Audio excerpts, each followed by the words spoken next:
Cette semaine encore, les choses ont beaucoup bougé dans le domaine de l'IA générative. Je vous raconte tout de suite. On commence fort avec OpenAI qui vient de sortir ChatGPT Images 2.0. Et clairement, ils viennent chercher la couronne de Google. Le niveau de réalisme et de détail progresse, la précision aussi, mais le vrai game changer, c'est le mode Thinking. Le modèle part chercher des infos sur le web avant même de générer ton image. Il réfléchit, il prépare, et ensuite, il crée. Plusieurs formats sont disponibles et il est possible de générer jusqu'à 8 images en un seul prompt. Nano Banana est-il mort ?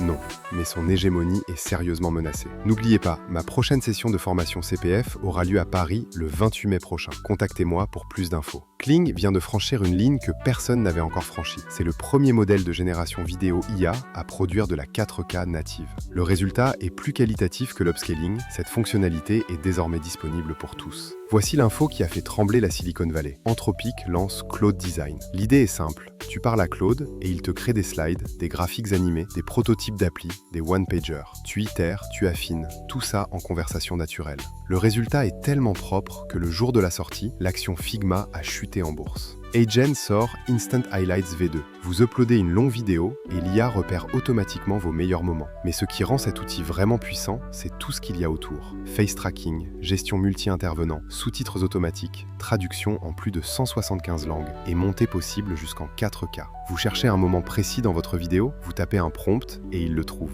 C'est le genre d'outil qui peut vous faire gagner des heures. Adobe présente Brand Intelligence, un système IA capable d'apprendre l'identité visuelle d'une marque à partir de ses contenus existants, puis s'affine en mémorisant les cycles de validation et de rejet. Paradoxalement, c'est en misant sur le déterministe plutôt que sur le génératif qu'Adobe cherche à tenir sa promesse d'industrialisation à l'échelle. Odyssey présente Odyssey 2 Max comme son world model le plus avancé à ce jour. Mouvements plus crédibles, collisions mieux gérées et meilleure cohérence spatiale. Pour beaucoup d'observateurs, les world models font partie du futur de l'IA générative. La pépite de la semaine nous vient de Gossip Goblin. Je l'ai rencontré au WAIFF et je dois vous avouer un truc. C'est le réalisateur IA dont le travail m'impressionne le plus, parmi tout ce que je peux voir circuler sur Internet en ce moment. Ce qui le rend unique, c'est pas juste la technique, c'est la cohérence de ses univers, la qualité de son écriture et un sens visuel qui dépasse largement la moyenne. Son dernier projet s'appelle The Patch Right. Je vous laisse regarder. Well, you know, it's all a bit much with the gutter rats now, isn't it? Yet you have to admire their daring, really. Well, like that old stray who weaseled into the Ancestry archives. A junker? In the archives?